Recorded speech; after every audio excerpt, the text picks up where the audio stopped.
Good afternoon, all of you. Am I audible?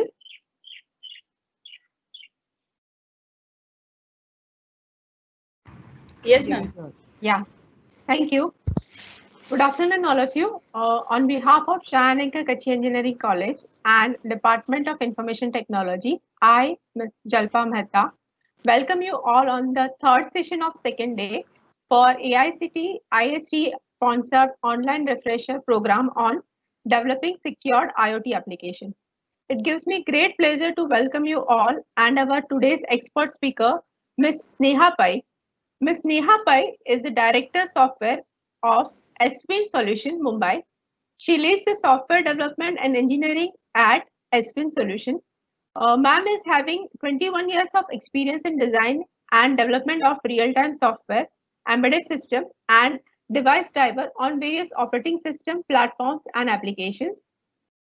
Her expertise includes project management and technical management of multiple projects involving complete software lifecycle from requirement capture till commissioning, including plant management and offshore or on-site team management. Her top technical skill set includes embedded system, product development, and testing. She has contributed her expertise in various IoT applications, including power system, smart metering, networking, telecommunication, wireless communication, embedded system, device drivers, embedded web server, supervisory control, and data acquisition. Welcome you, ma'am. Over to you, ma'am, for your presentation now. Yeah. Thank you. Yeah, thank you so much, Jalpa. Thank you for the wonderful introduction. Hello, everyone. I'm Sneha Pai. I'm the Director Software at ASWIN Solutions. So today I'll be presenting to you the IoT application for energy management system. So let me just share the screen with you.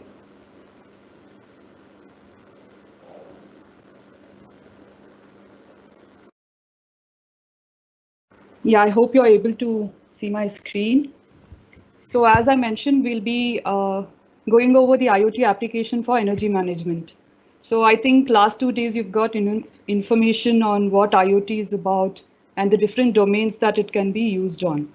And today we will focus mainly on energy management because it is one of the critical applications in IoT, which not only takes care of IoT technologies and the other things, but also helps us make this world a better place by conserving energy. So before we get into the actual energy management, I'd like to introduce my company. So ASWIN Solution was established in 2007 and it's a total solution provider. And we specialize in delivery of high-end embedded electronic solutions. So our expertise, it's not just in software or hardware. We do high-speed hardware designs. We are into, both system and boards. It's not just that independent PCAs, but also the entire system along with FPGA. And in firmware also, we just don't work on OS-based applications, but even bare metal.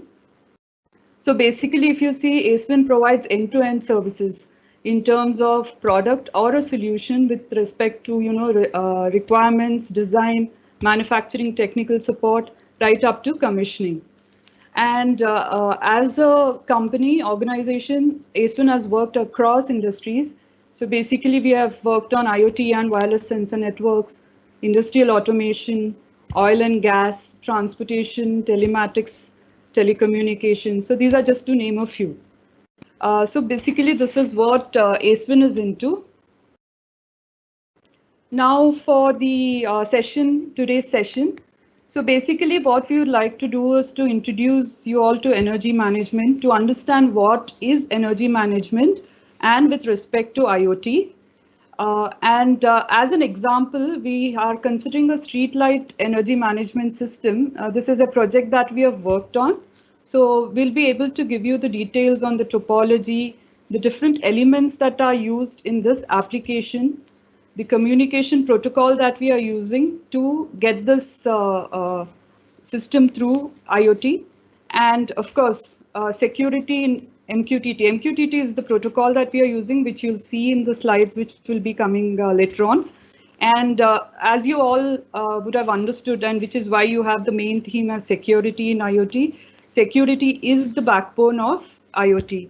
So we'll see how this one of the protocols that is used in IoT, MQTT, will help us achieve the level of security that we need. And we'll also look at the impact of IoT in energy management, like what are the different things it helps us with, other than the basic IoT advantages that everyone has. What is it that is specific in the energy management?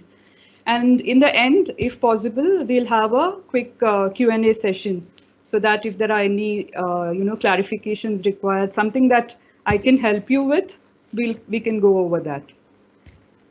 So to start off with, like I said, we'll see what is energy management. Energy management, though is a specialization in IoT, I wouldn't say that it has something totally different. So the basic concepts of all IoT is same. So all IoT, in all applications, the process is same, where you collect data, you send it over, and then you do some analysis. The same thing is true for energy management as well. But it is a process where you track, manage, control, and in addition to all this process that a normal IoT does, it also helps in conserving energy. Now, conserving energy can be in building, or in an organization, or in a home. So for that, you have different kinds of energy management, where you have building energy management, which actually senses your HVAC and the other sensors, and gives you a indication of how your system is, or your, the energy is getting consumed. And when we talk about organization level, it can be like a municipal, where you have the street light and you're trying to track, manage, and conserve the energy in the street light application. So basically, if you have IoT in energy management, what does it help you to do? So there are plenty of things that you can do. First thing is, it will allow the energy distributors in reducing their operational expenses. We'll just go over it for now, but as you go through the slides, we'll be able to figure out how this helps us in reducing the operational expenses. And like all IoT applications, energy management also helps in analyzing the collected data, and it also helps you do easy maintenance, again, which helps you in reducing the cost. So these are the advantages of any IoT system, where it allows you to collect data, analyze the data that has been collected, and the applications or the advantages would be, in multiple areas. And in energy management, it helps you conserve energy, and also it helps you for easy maintenance. So, like I said, you have multiple applications in energy management for building, home, or organization. And the application that we will talk about today is the street lighting application. So basically, I'm sure you all would have seen how the lamps are connected in a street. So if you want to achieve IoT, or if you want to achieve smartness in a streetlight system or streetlight application, then you can have various levels of smartness. So basically, these are the different components which you can see, elements that you can see in the streetlight management system. I'll just quickly go over it because I have slides which will tell you what are the different elements. So one is, of course, the lamps that are connected on the streets, or the street lights. Then you need to send this data over somewhere for analysis and for controlling, for management and all that. That is done by the gateway device. And then this data goes over the cloud to a central control or a monitoring server, which gets all this data, and then it does some useful analysis based on which we get to know the consumption, the energy that we have saved because of making these things smart, etc. So we'll come back to this slide off and on because there are references to it. But yeah, to start with the different elements of streetlight management, one is the streetlight control system. So basically you have the lamps here, And if you want the lamps to be smart, then the lamps need to have a controller. So each of these lamps will have a controller which will basically manage a few things of the lamp, like the brightness, the turning on, turning off, a couple of things like that. And also it will detect if there are any faults in the system or in the lamps. So this is where it comes to about easy maintenance that I was talking about earlier. So when you know that there's a fault in the lamp, then it is easy to replace it. So you've got one indication that the lamp is faulty. So that is how it helps as a first step in easy maintenance. So this is the first element in the streetlight system. The second one is the gateway control system. Now this is the most important part of your energy management, because this is the IoT device, the gateway device. And basically it serves as a two-way communication between the lamps and your server. So this is the one that sends the data between the two, or which allows for bidirectional data traffic. Then the third part is the cloud or the server. So basically, once all this data is collected, it comes to your server. There might be different parameters with respect to the lamp intensity, or even if there is a meter connected, then you get a lot of parameters like voltage, current, power factor, active energy. So all these are accumulated in your server, and then there are different analysis that you can do with the data that is collected here. So that is your third component. But all this will be of no use if you don't have a proper user interface or the user is not indicated as to what is happening. So the last part is the user interface. So basically, when this data is collected in the server, there can be, there is a way where you can tell the end users that there is some issue with whatever, by sending alarms on their phones, by sending SMS or something, or through emails. So basically what happens is the user might not be in the site or the server room continuously, but whenever there is a major alarm that is reported by the lamps or the gateway device, it is collected in the database of the server, and then it goes to your user.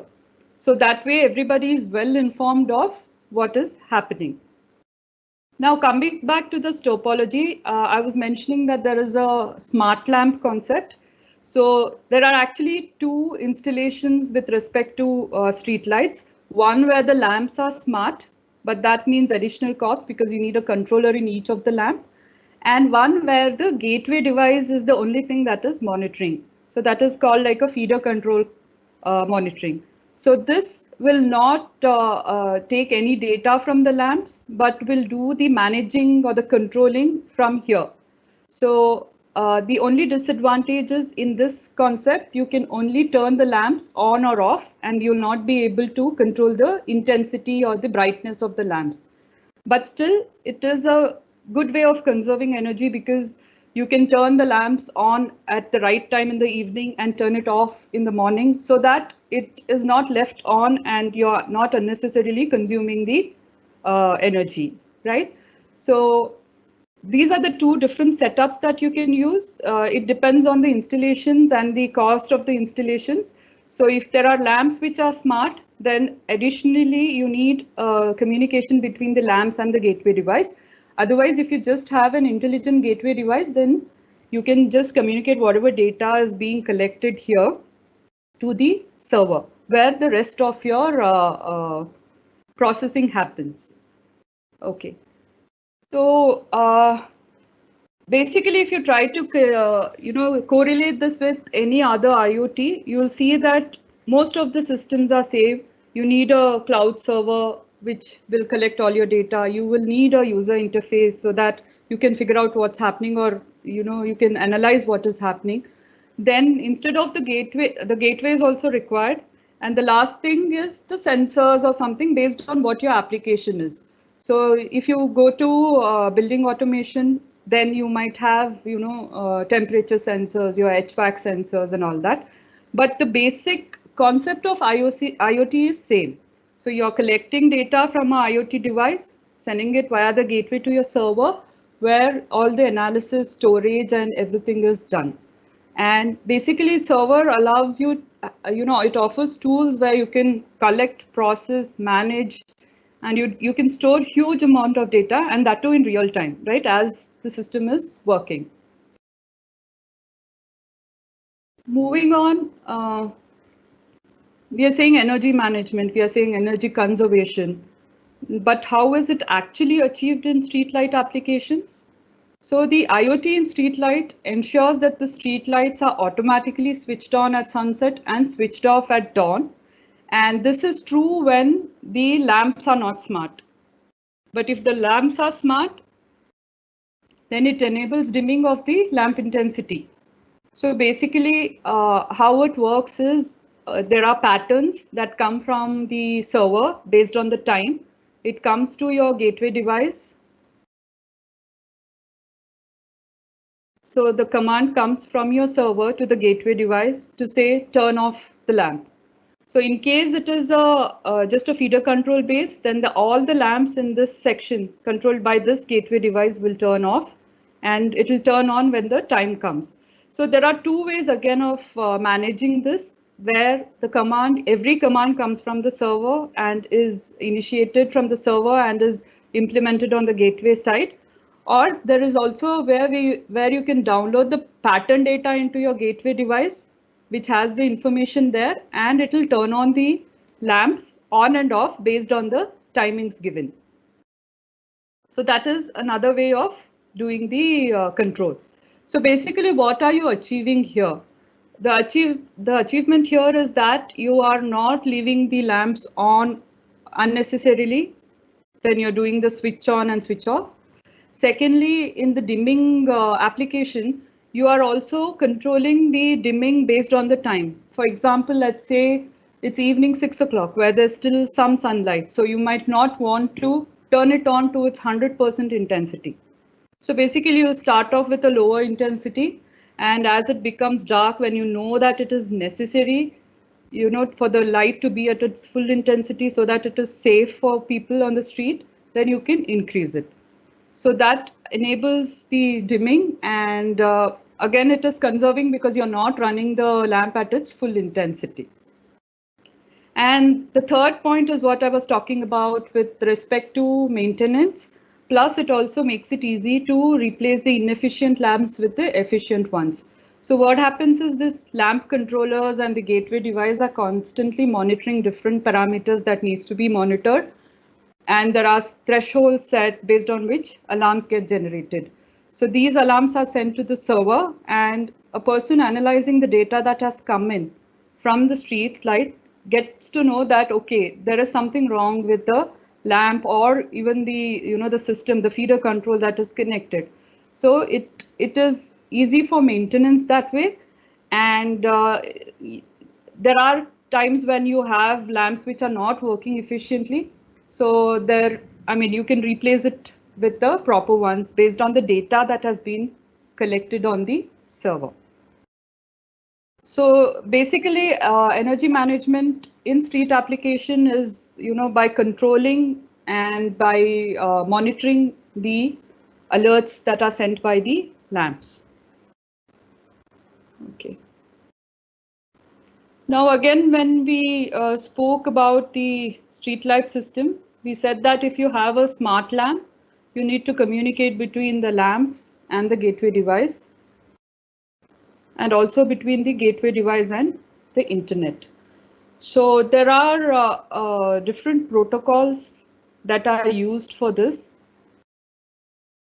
One is the power line communication. So normally a group of streetlights, they share a common power line, and these streetlights can communicate with each other or through each other and communicate with the gateways using this power line.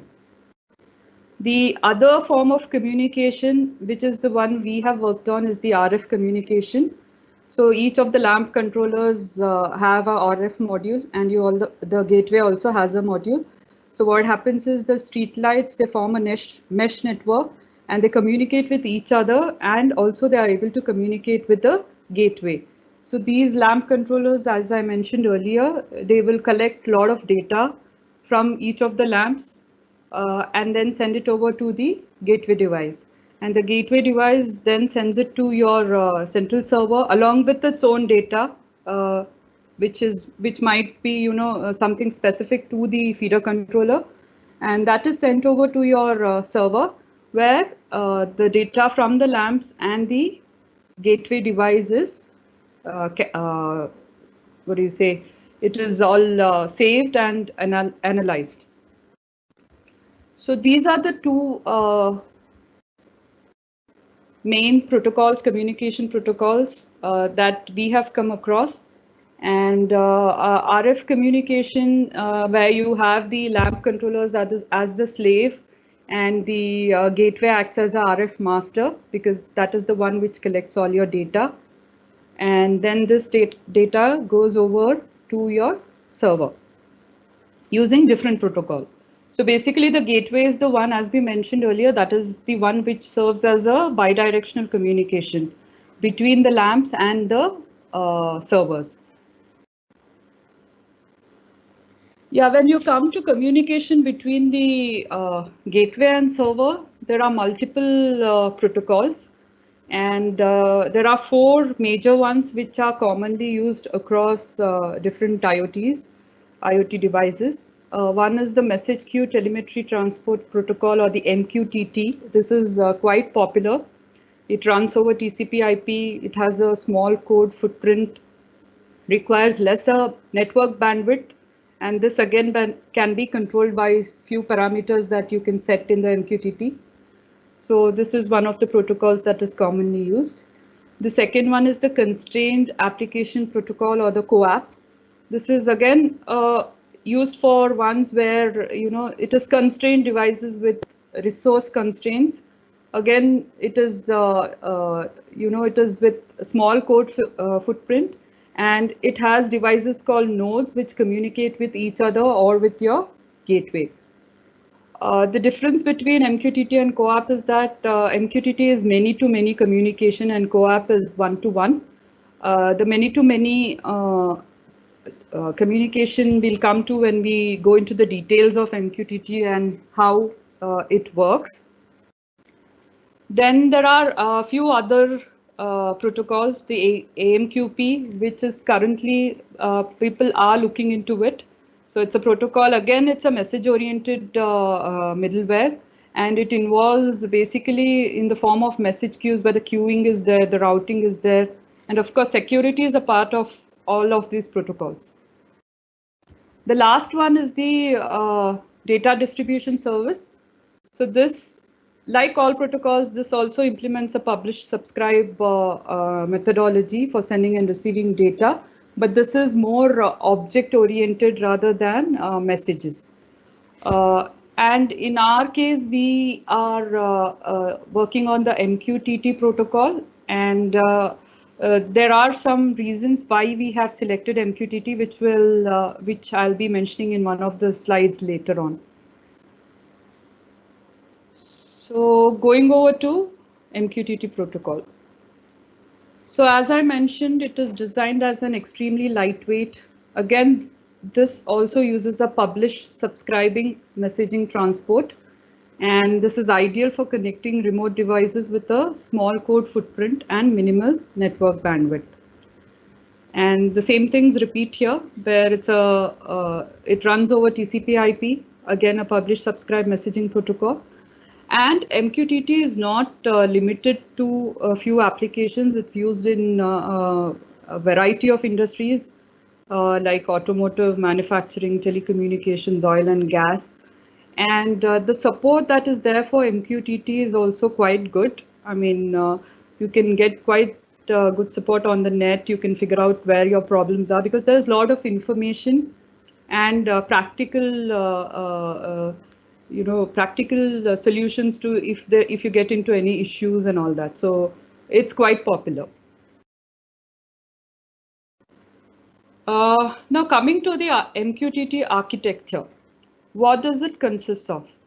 So MQTT architecture consists of 2 main entities, the MQTT broker and the MQTT client. So for this, let us go to the So let us go to the same Streetlight application.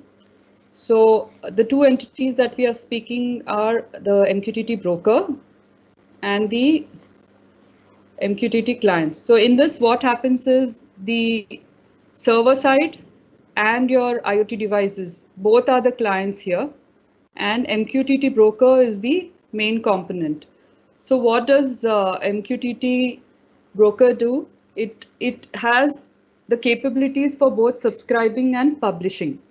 So it's like a middle component which talks to your clients on either sides, and its primary function is to queue the received messages from the publisher and transmit the messages to the subscribers of those messages to the clients accordingly.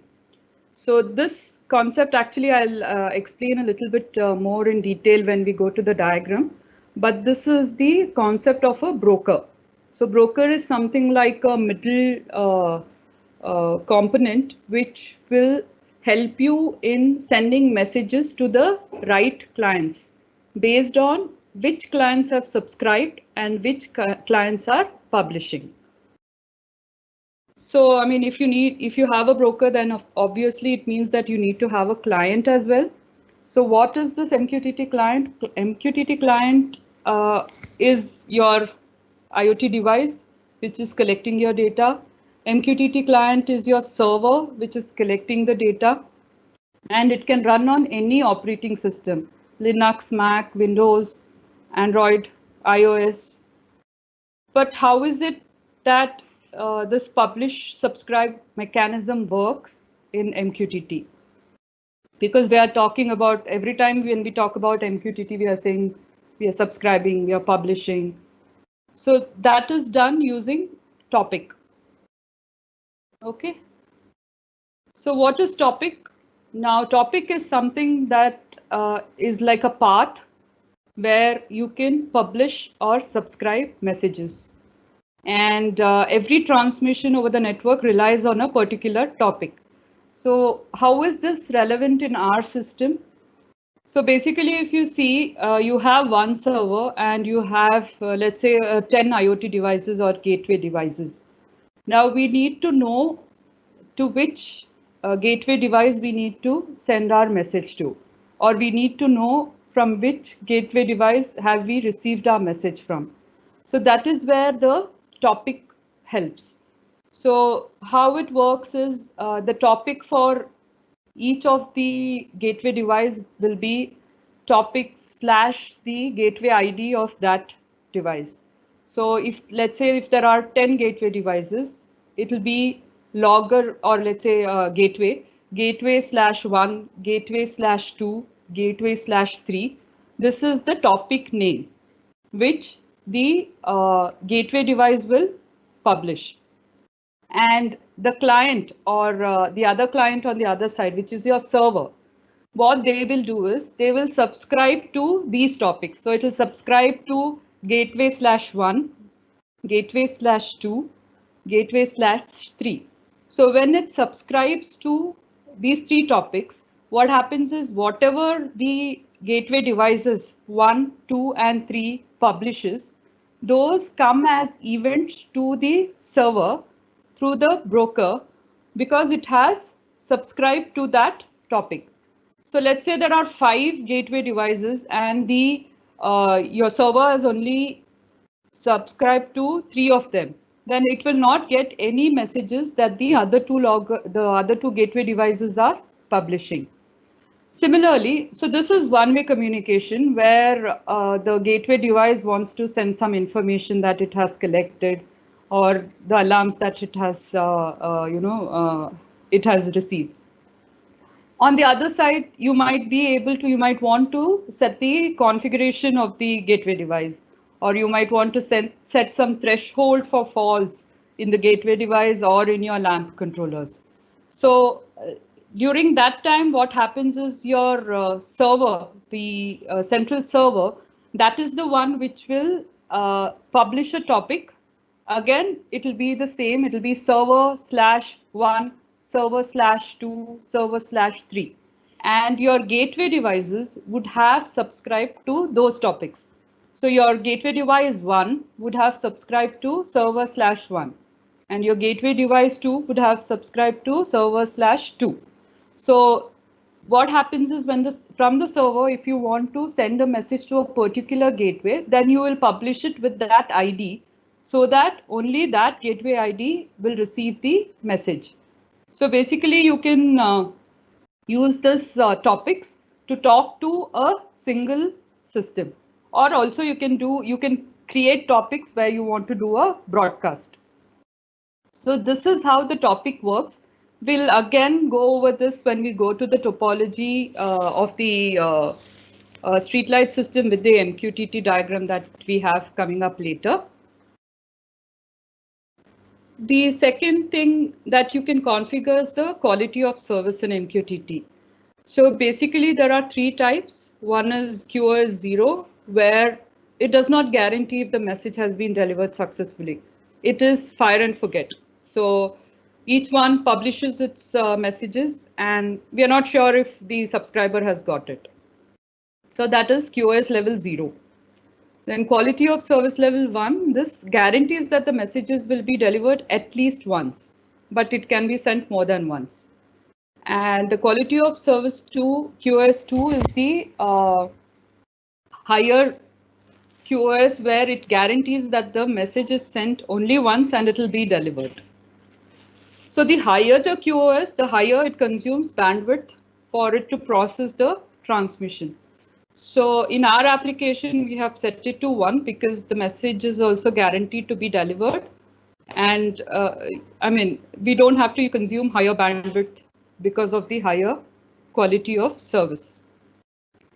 So this is a basic way that MQTT works, where everyone is a client. Your monitoring system and your gateway devices, all of them are clients. And then you have a broker in the center, which will do the message distribution based as events. So basically each of your clients will publish, your broker will collect all that, queue all that, and send it to the subscribers who have subscribed to those particular messages, which is where the many-to-many concept comes into picture. Okay, this we'll just go over at a very high level because the detail is when you do the implementation, that is when you need to actually understand the packet format. But as a basic thing, this is the packet format of MQTT. So you have a single byte control header, and this is the packet length. This is 1 to 4 bytes because it depends on your payload. So if you have more than 128 bytes, 258 bytes, then your packet length might increase. In a minimal packet form, you can have this as 1 byte and, sorry, this is 1 byte. Then next is the variable length header. This is not always present. This is if you want to send any extra control information, this goes in the variable length header. And this is not required most of the times unless you have anything specific, specific control data to be sent. And the last part is the payload. Again, this is necessary, not necessary, depending on the type of messages that you send across. So in case of the streetlight application, which we are talking here, so this consists of your fixed header and the payload. Now, what would go in a payload? One is your alarm data. Let's say you have alarms which are coming from the lamps. So there's a frame format that would have been defined, which would say the first byte in the payload is the lamp number. The second byte in the payload is the type of alarm, maybe crossing voltage threshold or something like that. And then it will say whether the alarm has occurred or it has got cleared. So these are the different kinds of data that can go in your payload. Similarly, from the server side, again, the payload might consist of configurations. Send me your data every 2 minutes or something like that. So those kind of configurations will be a part of the payload. Again, your payload can have different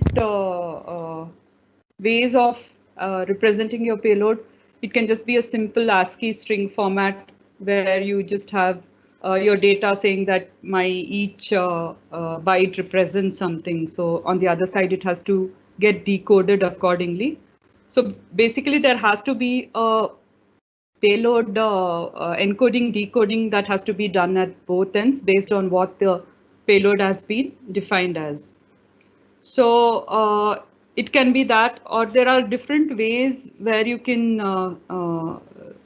communicate. There are currently there are people using JSON formats for sending data over. You can use simple strings, you can use encoded, you can use different kinds of payloads, but it has to be such that both of the components, the gateway and the server, should be able to decode it at their end and make meaningful data out of it. So just going back to the MQTT architecture again.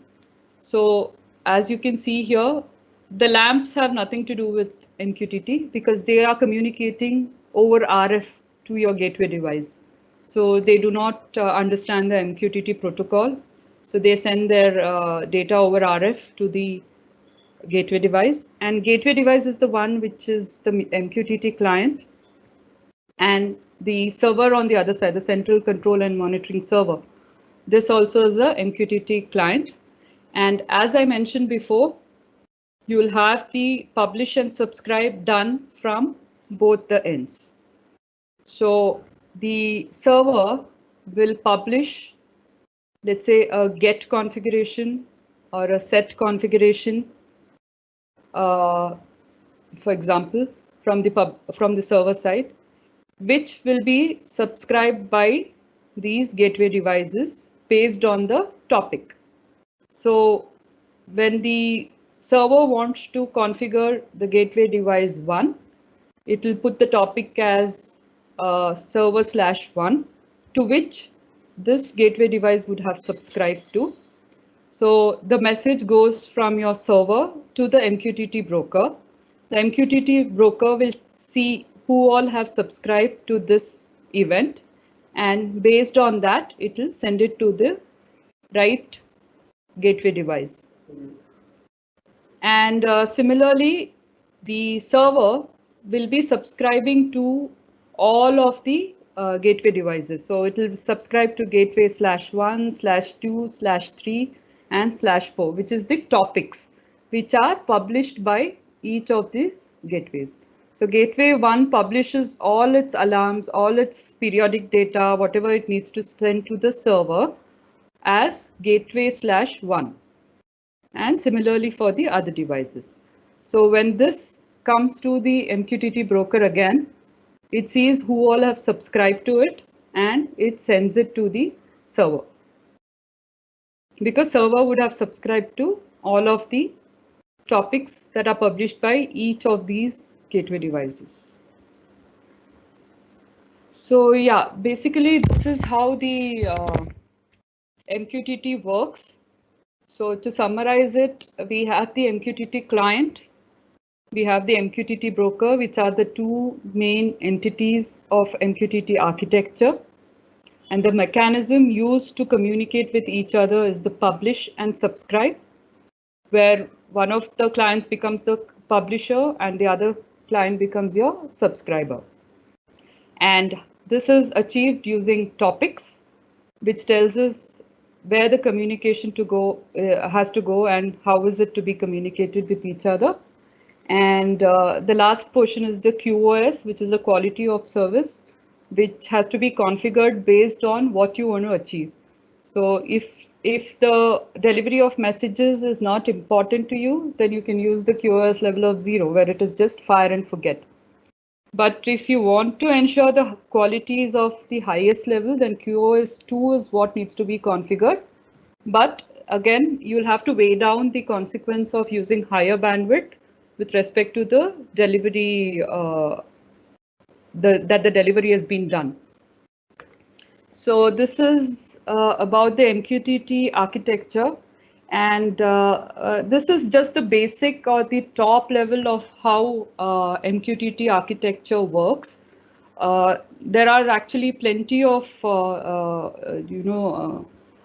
this one matter available on the internet for reference, which will give more details on how this can be achieved. Like I said, the support for MQTT is good. So anything that you need to know about MQTT is available for easy reference. Now coming to the main part of any IoT system, security. So I think like we discussed, security is the backbone in the IoT. Why do we say that? Because when you say IoT, you have multiple devices, you have the cloud coming into picture, you have routers, gateways, and whatnot to send your data from one end to another. So there are many things in between for the communication to happen. So when there are many entities in between for the communication to happen, that also means that it is available for man-in-the-middle attack, or for hackers to sniff your data, get the data, alter the data. And it depends on the application, how important security is to you. Of course, you don't want your data to be compromised. So that is why your security should be quite good. Second, you don't want anybody to alter your data. So this especially is true in, lot of applications where if the data is altered, it might lead to some, dangerous results. For example, if you consider a infotainment system, if the security is compromised there, then you never know what the system can do, because all the devices are connected in the vehicle. They communicate with each other, and if somebody has attacked into your infotainment system, then it means they can alter the data, and they can have access to the other controllers in your vehicle, which may cause higher levels of even accidents, and you don't know what, because the data is altered, right? So security hence is very, very important wherever you are sending data over network or internet. But is it that you can have so many steps in your security that it's completely non-hackable? Actually, I learned something from one of the person I know, who said that security, it's not that if you're making your system secure, it can't be hacked. All systems are finally hackable, but the level of security should be such that the time for a person to hack the system is so much that he gives up. So basically, let's say you have 3 levels of security. Then if the hacker is trying to get into your system and he fails, okay, or let's say he is able to break into your system, then you have security level 2 coming into place. Then you have security level 3.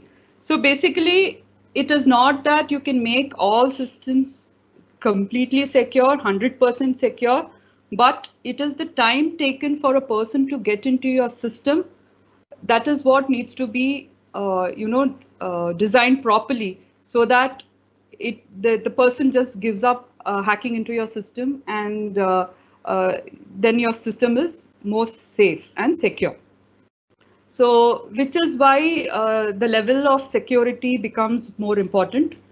So in MQTT, it supports 3 levels: the network level, the transport, and the application level. Network level is using a physically secure network, and this is by using VPN. So basically, you have gateway applications where gateway is connected to devices on one hand, and the broker over VPN, your server side or the broker side, that is connected over VPN. So it is like a physically secure connection. So this again depends, when you do the security also, you need to weigh out the pros and cons. So cost comes into picture, and how much, what is the necessity of making your system secure? The level of that comes into picture, and that is where you need to take a call on what are the different levels of security that you need for your IoT devices. Next is the transport level. So this is important when confidentiality is your primary goal. And how is this achieved in MQTT? One of the ways is using transport layer secure socket layer, that is TLS SSL, which is quite popular in security currently. And how this works is you actually create a certificate and by the server side, and it is given to the client side, which is a kind of verification to identify when the server and the gateway device communicate with each other. So this ensures that the data can't be read during transmission, and it provides client certificate authentication. So this will verify the identity of both the sides. So TLS SSL normally use a handshake mechanism to negotiate the various parameters, and it creates a secure connection between the end parties, the server and your client, or the gateways and whatever you want to call it. So after the handshake is complete, then an encrypted communication using the certificate happens so that no attacker can eavesdrop, or it is not possible for a man-in-the-middle attack on any part of the communications. Okay, so that is the transport level. Then the last is the application level, where the MQTT protocol provides a client identifier, and you can use a username, password, credentials to authenticate devices on the application level itself. And MQTT that way provides this in the protocol itself. So authorization or control of what each device is allowed to do is identified by the specific broker implementation. So this is managed in the broker where the validation happens. So in application, other than using a username and password, the other way is to encrypt your payload. So that means you have now different levels of security embedded into your system. You can use AES encryption, 128-bit, 256-bit, whatever is convenient. And so now you have your basic payload data, which is encrypted. Then you have the username and password. Then thirdly, you have a TLS SSL certificate so that your communication is secure. And if the cost and the other things don't come into picture, you can have a physical VPN connection, which will allow your system, the communication between your systems to be secure. So again, like I said, for each of these topics, the data or the information that is there is very huge, which is difficult to cover. But if the basic understanding of how MQTT works, what are the different security levels that can be there in MQTT, what is it that can be done? I mean, if this understanding is there, then I think it's easy to understand and implement MQTT protocols in any of the projects that you would be working on.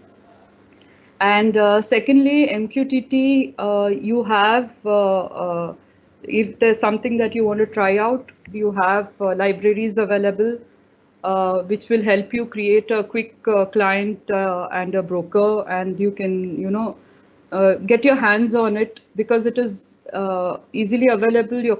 There is code available. You can just write a small C code or a wrapper on top of it to figure out how it works. So yeah, so basically this is what MQTT is about in a nutshell.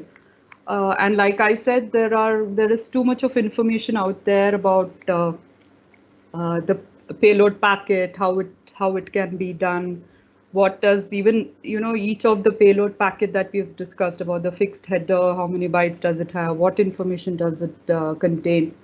So all that is available, and it is easily available for you to get to know more about MQTT. Like I mentioned, there are different protocols. So why MQTT?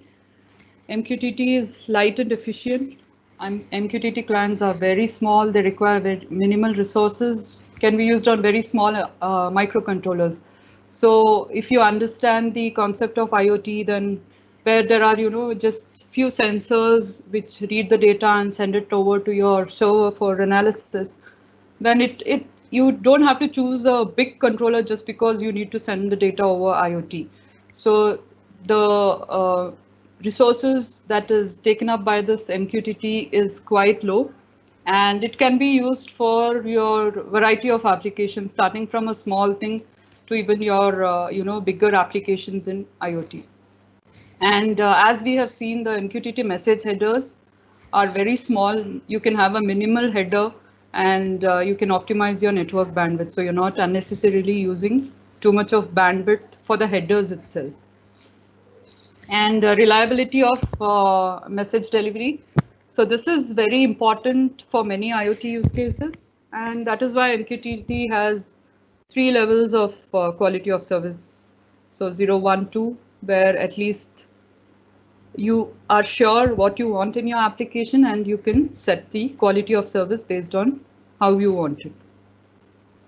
Bidirectional communications. So as we have seen in the Streetlight application as well, it allows for messaging between device to cloud and cloud to device by using the publish and subscribe. And this also makes it easy for broadcasting. So if you want to allow broadcasting, then you just remove that topic which I was talking about, logger/12, and you just come up with a topic logger, let's say. Then the same message will go to all of them, but the gateway devices should have subscribed to these topics. So basically, you can do a broadcast also to a group of things in the Internet of Things. So support for unreliable networks. Why do we say that? Because MQTT support for persistent sessions. So what happens is, let's say you're sending data, and the kind of service providers that we have today, we know that it's not reliable, and you might suddenly get disconnected. So MQTT also has a way of reconnecting the client with the broker with persistent sessions, and that is taken care of and can be done very easily. So you don't, there are many use cases where we have seen that because of the bad network service provider we have, the connection goes off very often. And the way that is handled mostly in IoT systems is you'll have to have some small memory where you store the data until you get reconnected to the system.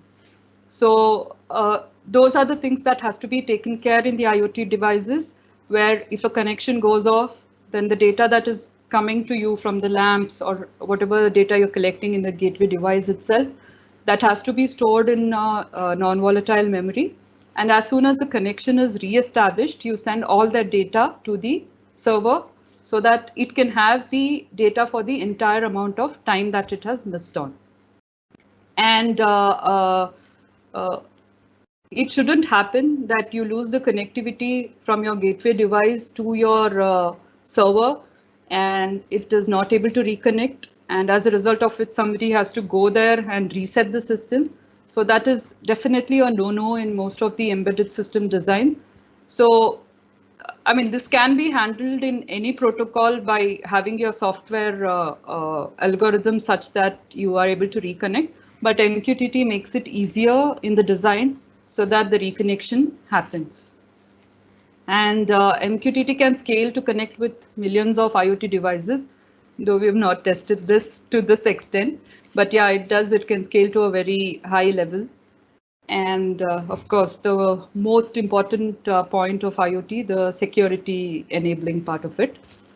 Since MQTT supports multiple levels of security, starting from your payload encryption to your transport and network security, it allows it to be a safer selection for the protocol, and it allows you to authenticate the clients, so using your authentication protocols.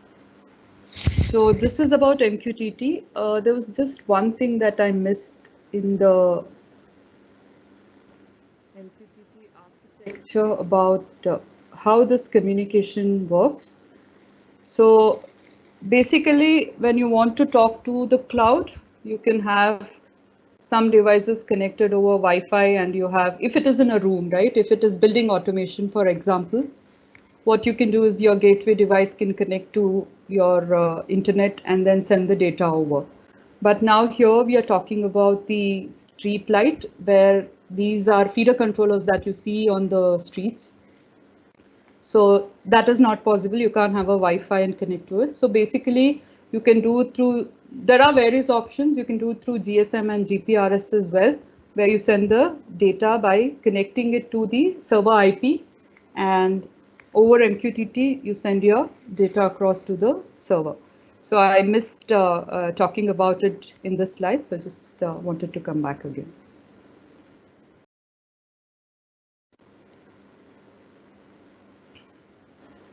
Yeah. So again, MQTT is, as you can see, it has plenty of advantages and is easy to work with, which is why we have gone for MQTT in our streetlight systems. So it has many advantages, and like I said, you can get support and you help whenever you get stuck in issues and all that.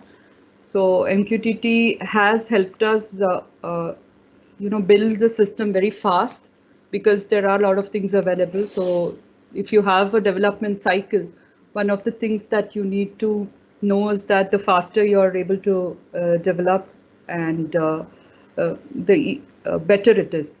So basically, using MQTT has helped us get this done very quickly because of all the support that we have. Next is impact of energy management system. So like we said, IoT in general, right, has an impact. And that is mostly with respect to how easy it is to collect your data, how the analysis of the data happens at the server side. You have graphs telling you, with the collected data, you have graphs which can tell you how your system is behaving. You can figure out how, the basement of a building, how is it working based on the temperature and the other parameters and the other sensors, the sensor data that you're reading on.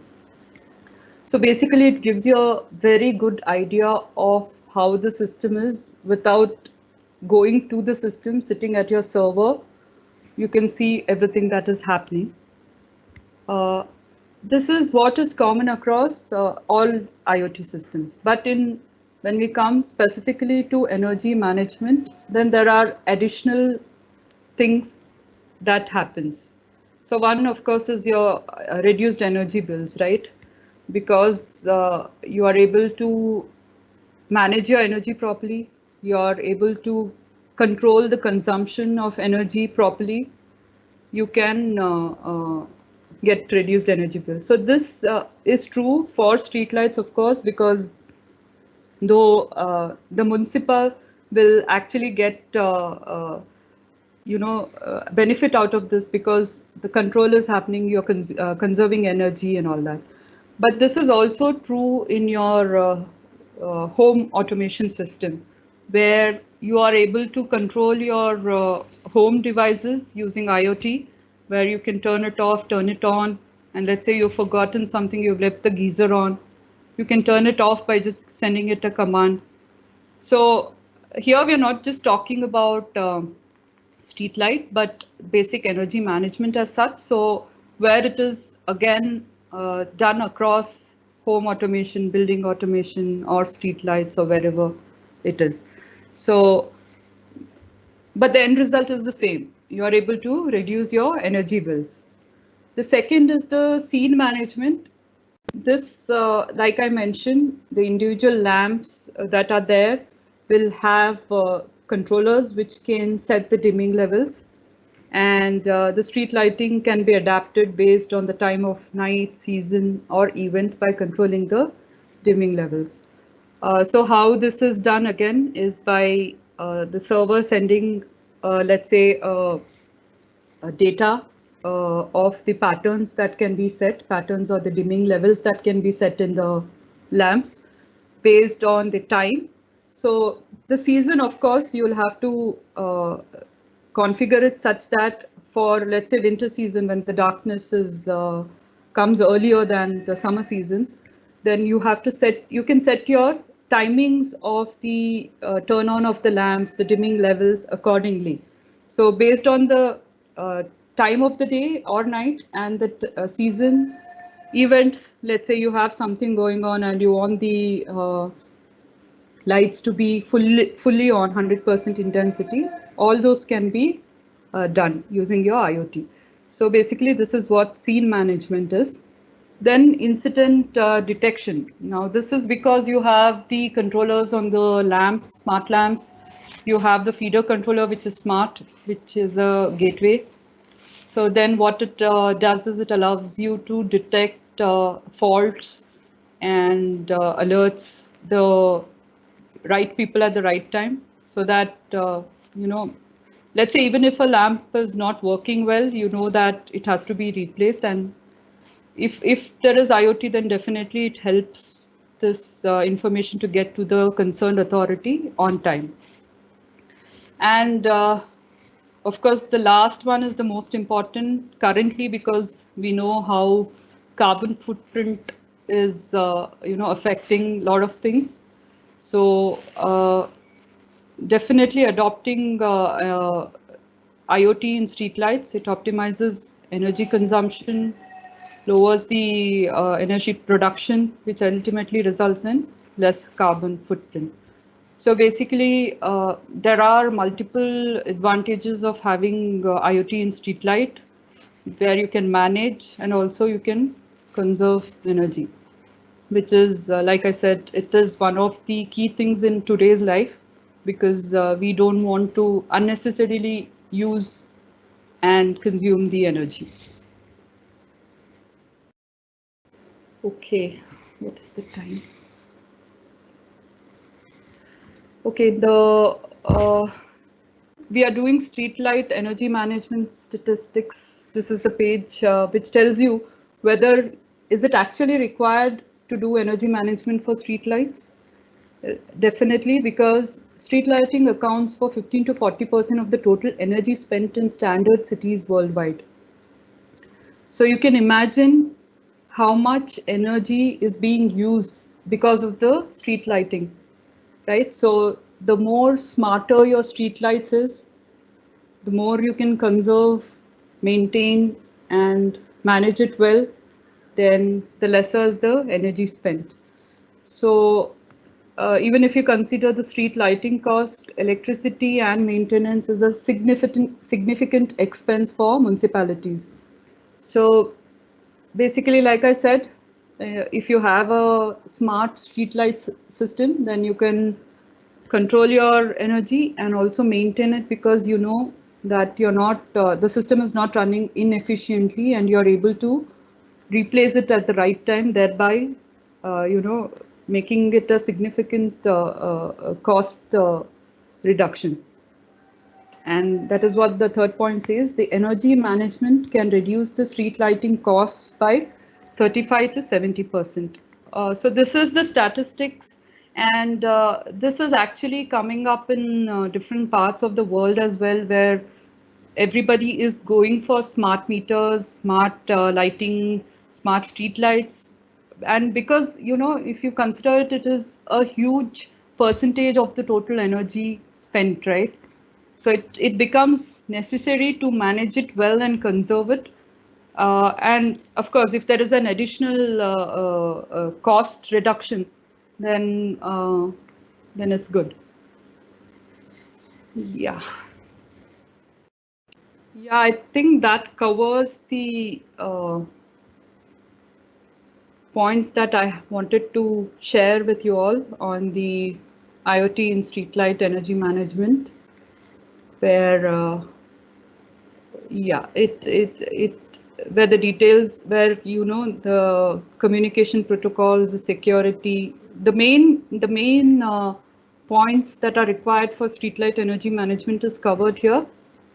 But like I said, every topic is very vast, and there are multiple things that you can do if you have the right technology.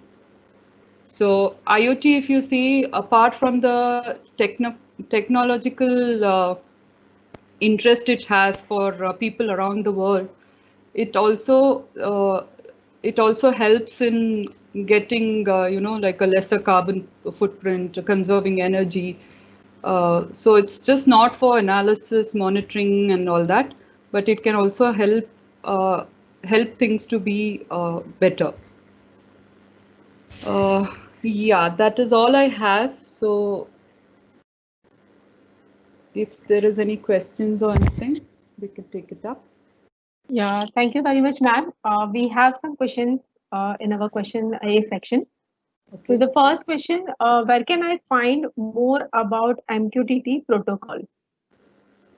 Yeah, there is a mqtt.org, which is which gives you very good details on everything, right from the protocol to even the why MQTT. The slide that I have, the data is from there plus our own experience.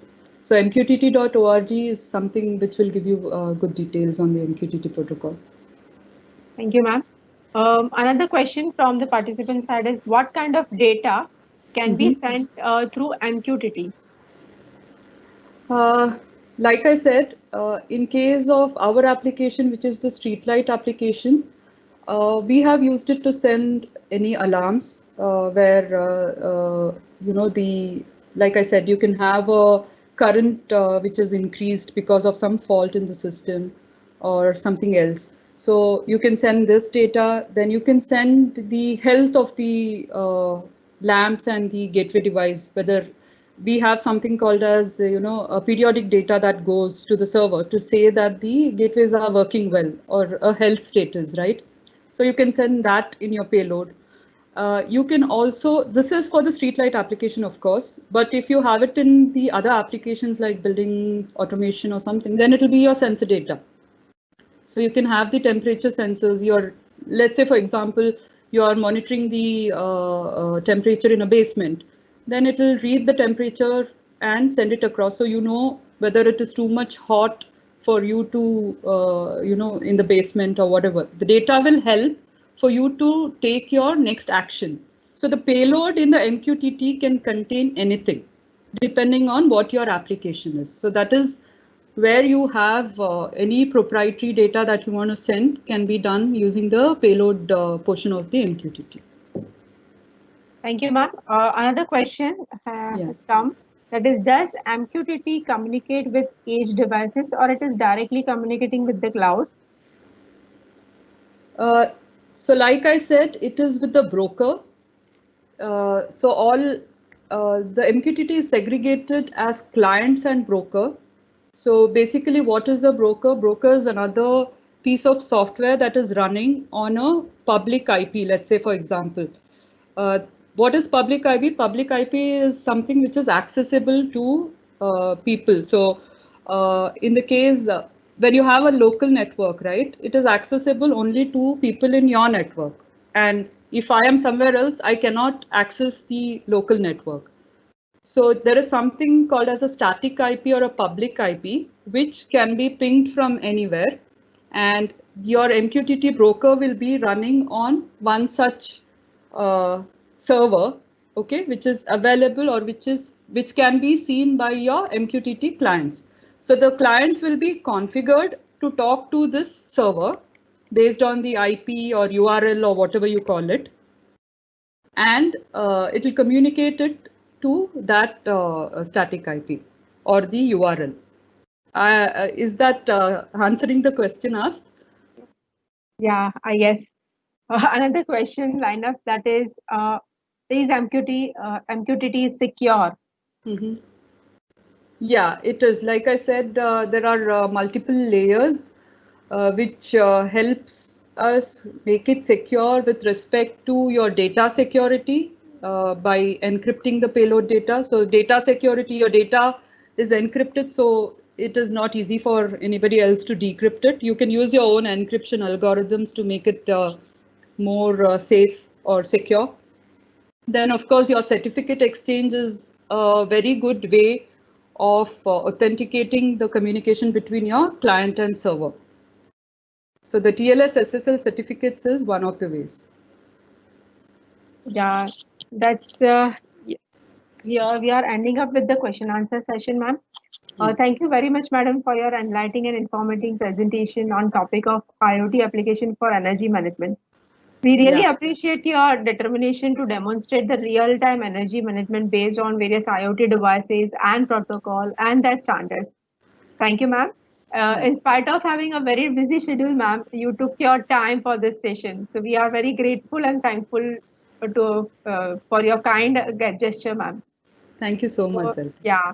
So And I hope I haven't put you people to sleep. No, I no. hope it was interesting enough for you to. And like I said, there is a lot of information there. So if you're interested, you can just search for it and you'll get all the information that I presented today too, because you know, it's available out there. So you can definitely go for that.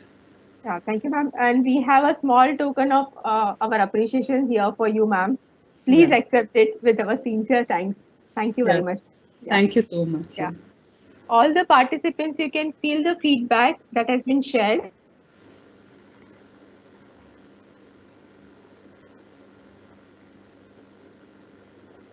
So can we have the feedback link?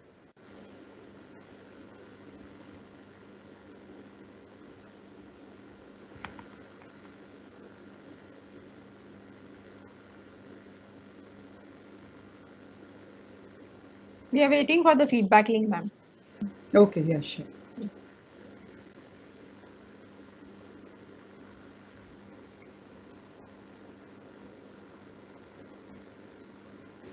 Yeah, it's posted, madam.